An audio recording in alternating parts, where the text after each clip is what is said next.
The University of Kentucky has looked at the NSA and said, that's not surveillance, this is surveillance, and this is a $5 million security overhaul that will install over 2,000 security cameras around the campus. Now, it's a slight increase from the security system they had before. Before they had 30 cameras, and so they're going from 30 to 2,000. And what's sort of interesting about it is that it says here that the software in the cameras, they actually have software, it's not just a camera, it will detect strange or unexpected movement. And in addition, the new student ID cards are going to have microchips that will be able to track when they enter and exit buildings.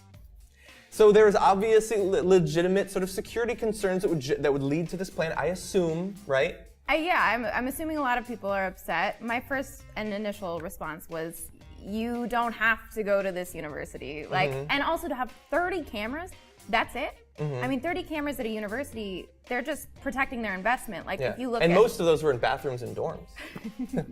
Well, that would be a whole different scenario. But you know, if you look at a library and how many cameras are in a library, and they're there to more than protect. 30. Yeah, way more than 30 in just one library, and that's to protect, you know, the books and the equipment and all that stuff, and also the students who are in there.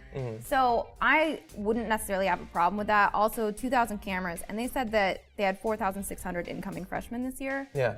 That's just the freshman class. There are a lot of it's a students. big class. So camera to student ratio, and if you think of 2 cameras per corner in a library, it adds up fast. Okay, but so let's get their point of view first. This is from the police chief, Joe Monroe. Let's read his quote.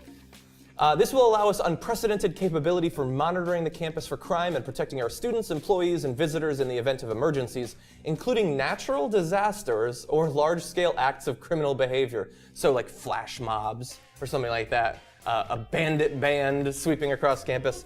But also the natural disasters, like in event of a volcano, we'll have good footage to put on YouTube afterward or something. And look, you're right. On a big campus, 2,000 cameras, maybe that's not as many as it seems. The fact that they're like tracking strange behavior, like people doing the Harlem Shake, I don't know, like that seems weird to me. And also, people are gonna have a problem with basically a tracking chip in their card telling people where they are at all times. So there's definitely legitimate security concerns. There have been